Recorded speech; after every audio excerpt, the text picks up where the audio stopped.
Good news for anybody that wants to get their hands on the Caro 45-ton. This vehicle is currently available in store. The bad news is that the availability of this tank is a 0.03% drop chance. If we take a look at the drop chances, yeah, we can see it right there. Now, to be fair, the Caro's drop chance is the same as every other tank in this list. The problem is that it's the same as every other tank in this list, which means it's still a 0.03% drop chance to get the vehicle because it's equal to every other tank. Flossie sent me the crate drop chance because he really wants to get his hands on the Caro. He unfortunately missed the tank when it was first released, and yeah, he's been trying to get it ever since. Unfortunately, Wargaming hasn't thrown this tank out in crates or anything really yet. The only time we've seen it for sale was the Thanksgiving event, and that was a very, very expensive event. Normally, I will get kind of disappointed if I spend a lot of money. Like, the Caro probably cost me $200-300 to get my hands on, and normally I'll feel quite disappointed when I spend a lot of money to get a tier 10. But this tier 10, I have thoroughly been enjoying. It's a vehicle that features an incredibly strong gun. It's very mobile. It's got great gun depression. It's got so many great things going for it that I really just have been enjoying this tank ever since I bought it. It's one of my more played tier 10s at this point, and next update, this vehicle is going to be absolutely busted. As you can see right now, I just got my first shell loaded. That means if anybody were to poke over here towards base A, if I shoot, I'm going to be dumping my DPM because of the way this gun works. For example, right there, I cannot shoot. I have to just back up. I literally can't do anything. And it's a perfect example of the problem with the Caro right now. It's not really a problem, it's a balancing factor.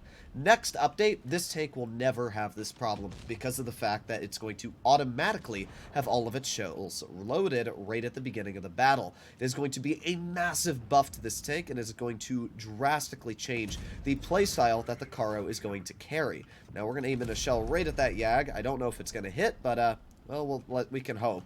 We got the 183 off to the side, 62A. I'm just going to reload again. I think that's the smartest idea here. Also got to be careful of that Yag, but let's see. Looks like that Sheridan might play a little aggressive. Let's see. There's the 62A. We got one pen into his vehicle. Ooh, there's the 183 plane. Kind of aggressive in that background there. I don't really want to play with that, but we can maybe get one shell in. There you go. One nice tap into the 183. Oh boy, that's an E100. Don't want to be shot by that. Let's turn our tank this way and pull a little forwards. That way we don't get hit by him. Well, our Vickers is most likely going to die, and our team's not doing all too great. Oh, I don't want to be shot by that. Okay, we're good, although actually it looks like that E100 shot my teammate and not at me. In this situation, our Yo is dead. Our whole team's dead. Well, never mind. Doesn't matter how skilled you are if you get a battle like this. Now, we got that Sheridan on our side, but looks like we were able to evade him. We got the 100 over here as well. Let's aim it on him. There's one pen into his tank. Let's back up. Yes, nice. Okay, that was just luck, I'll be real. That was definitely not skill. That E100 just had bad skills. Alright, well, in this situation, it doesn't matter really how skilled I am because my team is awful.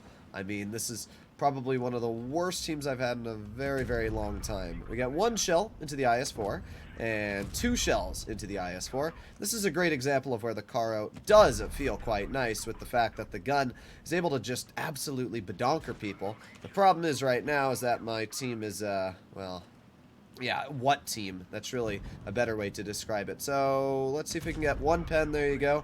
Into the E5, and let's go for a pen into the 62A. There you go. Nice 479 slap. Well, we lived. We actually did not die this battle, and we dealt 4,000 damage, but yeah, I mean, sometimes there's not a lot you can do. And one of the major things that I talked about earlier at the start of the battle with the Caro is that when you're in early game situations, you can't really afford to play aggressive because you don't have those shells loaded. But at the end of the day, can't really blame the Caro for the situation that our team got stuck in. I mean, we did 4,000 damage while we had an AFK IS-7 that did 0. We had a Yo that also appears to have gone AFK rate. I mean, you guys probably saw that. If you didn't, you can go back and check. So we had 2 AFK players. The E4 appears to have just died. The Vickers honestly did okay for where he was. He just played a little over aggressive. And apart from that, it was just a complete lost cause. You know, when a 183 to second on your team in a situation like this, your team was not very effective. So yeah, and the top performer on their team was an IS4 that farmed our ASK IS7. So I can't really say there was anything that could have been done about that battle. Unfortunately, some blitz battles just end up being like this, and oh well. But it does not take away from the Caro being a fantastic tank. As you saw, the vehicle worked well. The alpha's great. This vehicle features 380 damage per shot rather than a normal 350 that most mediums carry. The great thing about that is even though this tank doesn't have a lot of armor, it's always going to outtrade other mediums unless it's like a 1-2-1B. And even then, you still can equally trade with them, which is pretty crazy when you think about it. You also almost equally trade with the medium tank, so it just allows this vehicle to be so strong. All right, well, let's see what we can do here. What do we have up against us? We got a 4202 Progetto. Okay. We do have some medium tanks as support. I'm going to be pushing up towards the bridge. The problem is, again, I have to wait forever for my clip to load. That's our first shell, and yeah, there's a lot more where that comes from. So we got our second shell almost loaded. At this point, we're still just going to chill here and reload. There's the E5 off to the side, but that's fine. As long as we can get our shells in the barrel, we should be quite better off. So let's start pushing on this 4202. There you go, one easy pen into his tank. Now we can push on this prog, get the finishing shell into him.